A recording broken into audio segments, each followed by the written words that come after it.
Olá, seja bem-vindo ao programa Diversidade. Eu queria dizer a você, meu amigo, minha amiga, que quando eu estava na faculdade de jornalismo, eu não me esqueço mais nenhuma vírgula da frase que foi dita por um professor meu.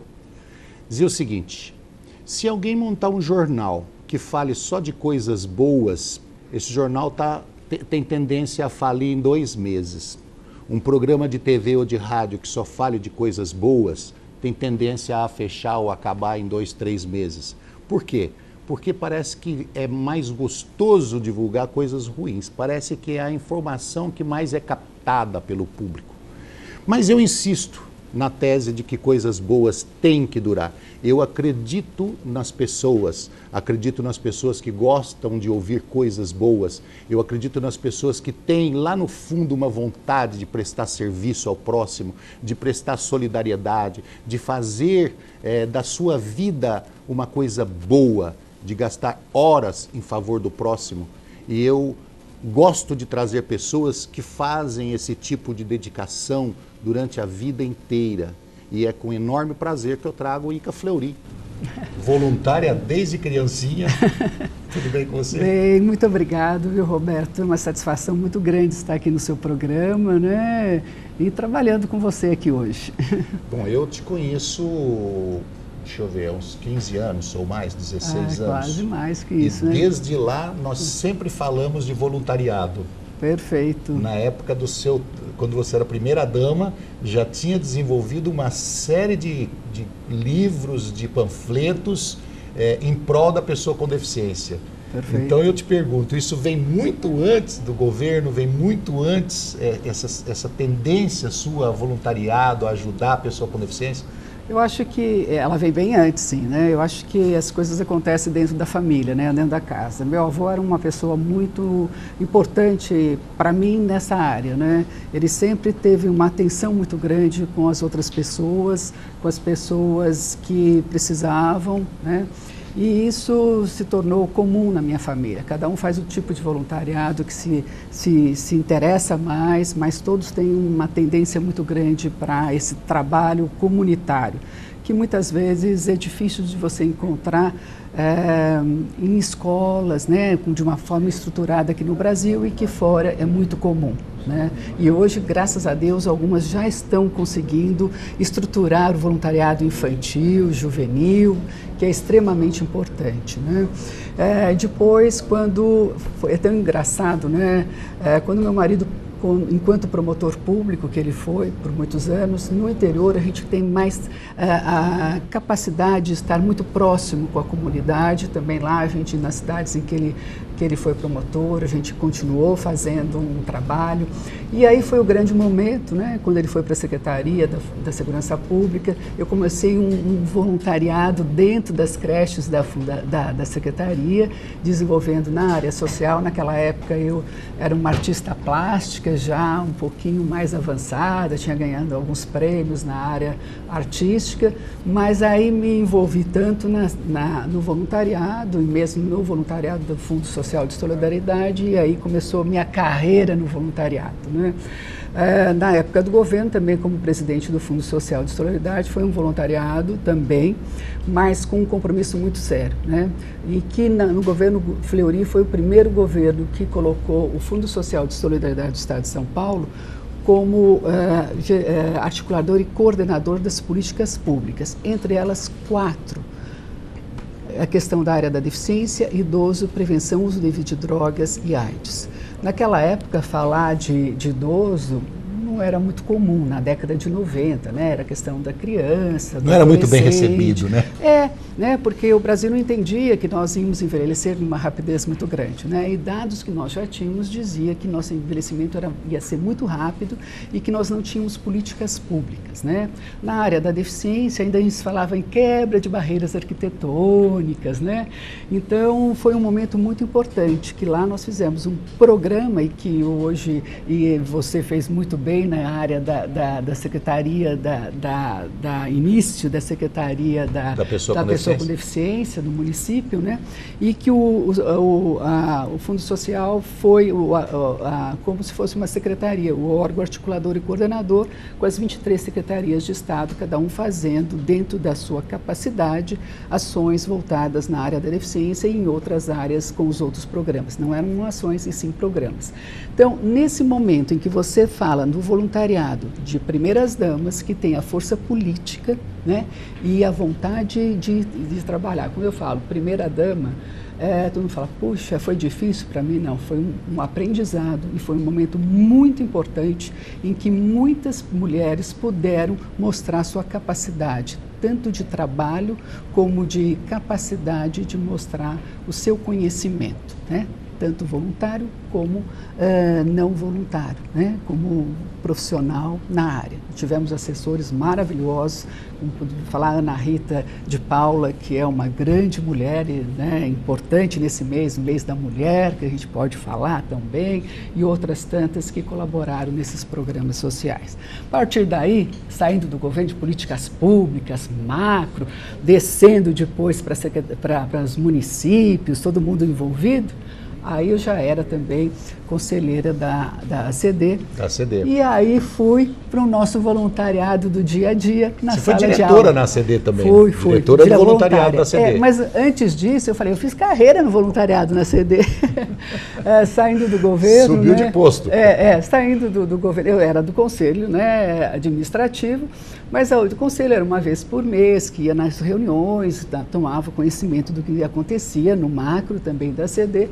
Mas daí eu pedi, como meu tempo já estava mais livre, saindo do governo, eu pedi para ser voluntária da sala de aula, porque meu conhecimento é mais na área educacional, né? E foi um momento extremamente importante dentro da sala de aula, em que naquela ocasião nós tínhamos uma professora e 3 voluntárias por dia na sala de aula. E aí a gente entende muito bem o que é educação inclusiva. Perguntar uma coisa. Há pouco tempo atrás, uma revista de grande circulação soltou uma matéria dizendo que, falando a respeito das primeiras damas. Você leu isso? Não sei qual que é, vamos lá. Vamos lá. Vou falar o nome da revista, a gente não pode fazer propaganda mas aqui. Conta a história. Mas soltou uma matéria, dizendo que as primeiras damas geralmente fazem um trabalho quase que decorativo, né? Quase que um quadro na parede, tem funções pequenas, às vezes de pouca expressão, mas depende muito delas. Na verdade depende delas. De se tem liberdade para ir, fazer, resolver ou não, né? Falou da primeira-dama do último governo do PT, falou da primeira-dama do governo Fernando Henrique. Eles fizeram um comentário sobre o trabalho das primeiras-damas.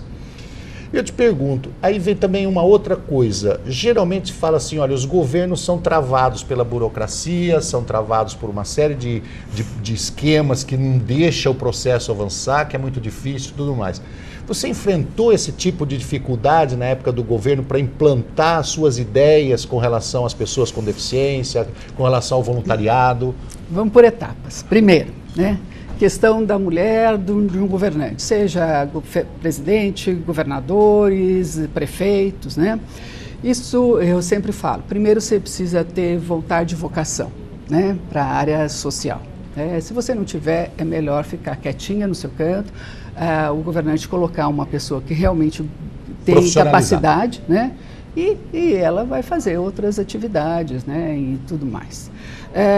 O ruim é ficar no meio do caminho. Você impedindo que uma pessoa que realmente você não quer fazer e acha que é horrível, que não é para você aquilo, e impedindo que uma pessoa que tem capacidade, que poderia desenvolver o trabalho, né, na área social, e você trava. Né? Isso aí já atrapalha muito. Segundo, se você tem e o seu marido tem confiança no que você está fazendo, aí as coisas deslancham muito bem. Na questão que você falou, as suas vontades, não. Ali era um programa de governo, não eram só as minhas ações. Eu estava ali como coordenadora, né? Então, eram ações, eram vontades, e aí que vai a vontade política do governante. Quando se falou que era um modelo novo de administração pública, o governador chegou, sentou-se com os secretários, eu ao lado dele, e falamos, nós queremos uma política pública diferente em relação às questões sociais. É o peso político do governador, eu estava encarnando o governador nas nossas articulações. Queremos representantes de secretarias públicas, aquele representante que tenha acesso direto ao secretário e que também tenha conhecimento da questão. Então, você já escolhe as pessoas indicadas para ser o representante junto aos programas sociais. Então, o secretário já percebe que a força e a vontade do governador está ali. Então, você que participou do poder público, você sabe que tudo isso tem um significado muito forte. Você ser chamado por uma primeira-dama, esposa de um governador, que alguma coisa está esbarrando dentro da sua secretaria, não está se desenvolvendo a contento, numa questão que cabe a você em relação, vamos falar, o programa de deficiência, você vai tomar mais cuidado e vai querer desenvolver. Uma vez por ano, nós fazíamos o levantamento de tudo, mas claro que mensalmente eu fazia, e nós fazíamos o controle de todas as ações. Mas o mais importante de tudo isso, que os programas vieram dos profissionais das secretarias. Então o programa não era basicamente meu, nem do governador, especificamente, nós tínhamos a espinha dorsal, mas dos técnicos e dos profissionais e das pessoas com deficiência. Então ele teve uma base muito sólida, todo mundo falou nesse programa, esse programa era de todos, era da comunidade, era do profissional que entendia, das universidades, que nós fomos também buscar conhecimento, e da comunidade internacional. Tanto é que eu fui representar o governo do Estado de São Paulo e o Brasil em momentos internacionais. Dona Ica, eu queria dizer o seguinte, que eu não conhecia exatamente as ações na época, mas eu conheci todos os folhetos que você me mostrou depois, e eu percebi que foi um trabalho magnífico já, iniciou-se aí um trabalho de inclusão da pessoa com deficiência nesse governo. Mas eu vou pedir só um minutinho para você, que nós temos que ir para o intervalo, e nós já voltamos. Estamos de volta com o programa Diversidade. Hoje eu estou conversando com Dona Ica Fleury. Ela está contando um pouquinho da trajetória dela como voluntária e com o trabalho intenso que ela já realizou em prol da pessoa com deficiência. Falou do tempo da sua estada como primeira-dama do Estado de São Paulo, né, todos os projetos que existiam de acordo com as outras secretarias estaduais para ajudar as pessoas com deficiência. Nós partimos daí, agora vamos voltar depois que você sai do governo. A maior parte das mulheres dizem, acabou meu trabalho, né? Já não sou mais, então se recolhe. Eu acho que você foi o contrário, né? Aí que você foi para cima mesmo. Aí a gente como você disse, fez carreira no voluntariado da CD. Aí a gente percebe quanta coisa que precisa para fazer, para continuar. Eu sempre falei para as minhas voluntárias, para as nossas voluntárias do governo, né? Em qualquer lugar que você esteja, dá para fazer um voluntariado, né? Seja na comunidade, seja numa entidade, e cada um busca o seu caminho, né? O que mais te incomoda numa comunidade, né? Numa sociedade. O que você acredita que possa fazer a diferença no seu trabalho voluntário? Eu acho que é aí que está o ganho do voluntariado. Quer fazer, eu vou lá fazer alguma coisa? Não, você precisa fazer, eu acredito que o meu trabalho vai fazer um pouquinho de diferença. E você sabe de uma coisa, que eu falo isso há 21 anos, desde que eu fiquei paraplégico, eu já trabalhava como voluntário antes de ficar paraplégico. Eu estou paraplégico há 21 anos, há 21 anos eu faço voluntariado. Eu digo para as pessoas que eles não conseguem enxergar isso. O voluntário, ele ganha mais do que a pessoa que ele está servindo. Você não vai para servir, não. Você vai para modificar, você faz a integração, né? Você aprende muito com as pessoas que você está em convívio, né? E você ganha muitos amigos, sabe? Você ganha os amigos do convívio com outros voluntários, né? Com as pessoas da missão da entidade que você está, ou da comunidade, do seu bairro. Então, tudo isso é um crescimento da comunidade. Você quer transformar uma sociedade, você quer uma sociedade inclusive em que todos estejam participando, é dessa forma. São ações, às vezes, pequenas que fazem a diferença. a gente põe a cabeça no travesseiro e fica feliz, não é não? Ah, eu acho. Cada um fazendo, se cada um fizesse sua parte, seria tão bacana, né? O poder público fazendo sua parte, o legislativo fazendo leis bem feitas, escutando bastante pessoas da comunidade, por exemplo, no caso das deficiências, escutando os deficientes, porque eles sabem o que é importante para eles, porque às vezes vem algumas pessoas e falam, olha, aquilo é importante para a pessoa com deficiência, mas não vivenciaram, não escutaram as pessoas com deficiência. Né? Então está no século II antes de Cristo. Precisa planejamento, né? Ah, muito, senão é gastar dinheiro e jogar fora. Vamos falar da sua transição. Você saiu da ACD? Eu ainda estou lá no conselho, né, uma forma diferente de conselho, mas a ACD também foi um grande aprendizado. Trabalhei muito com as mães da ACD, né, e fizemos muitas coisas bacanas com elas, com as crianças, né, da ACD. Eu tenho um grupo de amigos até hoje, eram os alunos que saíram de lá e foram cada um para o seu canto. Eu tenho muitos amigos que eu consegui na ACD.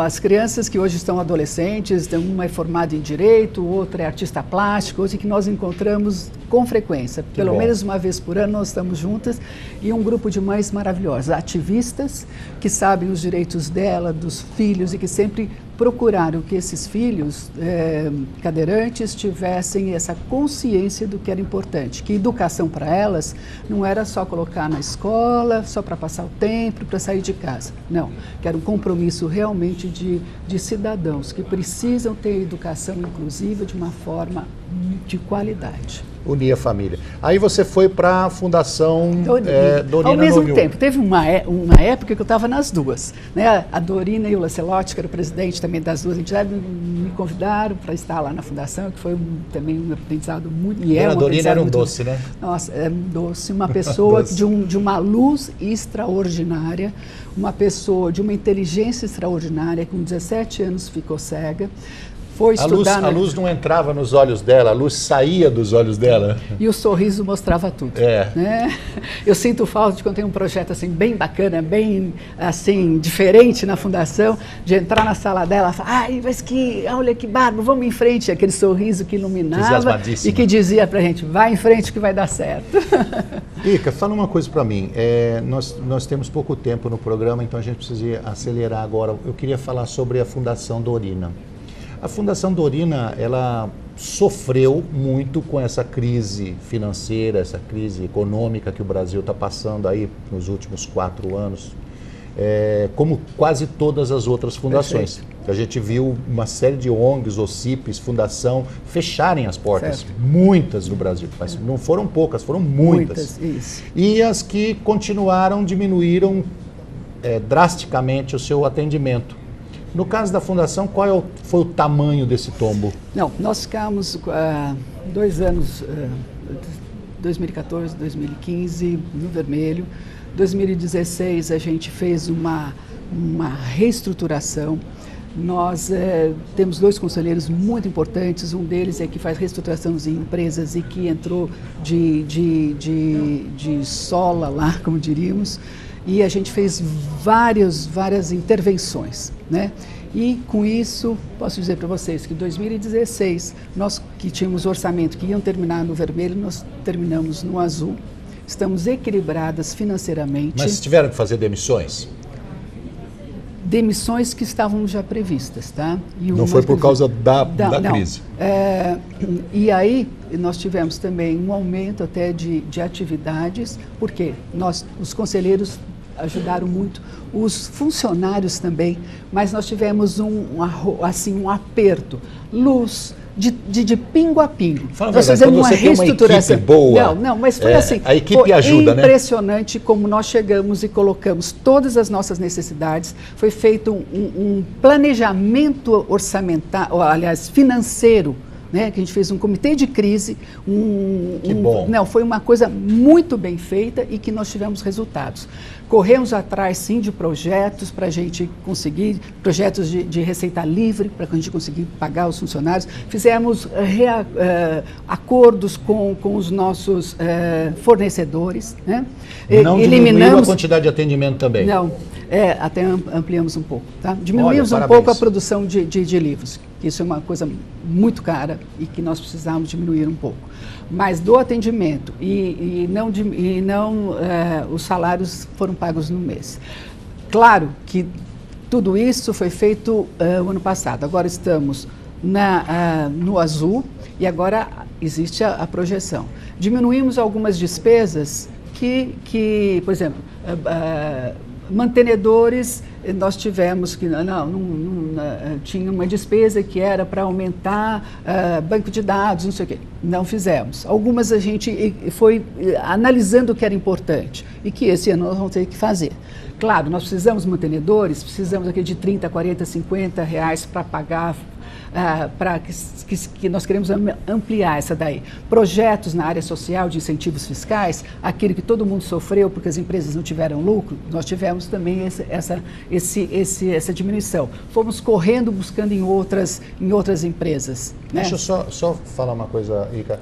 A Fundação Dorina Novil é uma fundação para cegos, tá? Vou esclarecer porque nós não falamos isso nenhuma vez. É lógico que ela é super conhecida, mas é uma fundação para cegos. E se você quiser entrar em contato com a Fundação Dorina Novil para ser um doador, para ser um voluntário ou de repente para conhecer um pouco mais sobre o trabalho, você pode entrar no site que é www.fundaçãodorina.org.br ou telefonar para 5087-0999. Fundacal Dorina. Fundacal Dorina. Não tem o cedilha.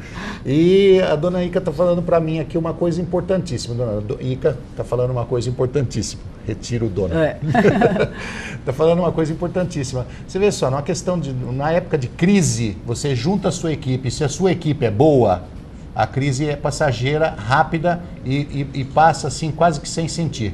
Ou seja, a sua equipe começa a economizar na luz, economizar na água, trabalhar um pouco mais, sempre com bom humor, né? Sempre com disposição. A crise, ela ameniza bastante. E buscar recursos. Isso foi a parte importantíssima. E o conselho também. Quem tem conselho, ative esse conselho. Conselho não é para ficar uma vez por mês lá, batendo palma ou chorando. Não, o conselho sai à rua para também buscar o seu network, buscar mais conhecimento, e isso aconteceu muito lá. Então, Quantas pessoas vocês estão atendendo hoje? Nós tivemos, no ano passado, 26 mil atendimentos.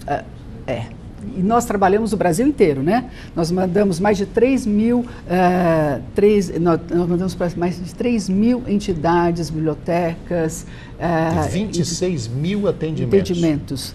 Não, vocês precisam conhecer a Fundação.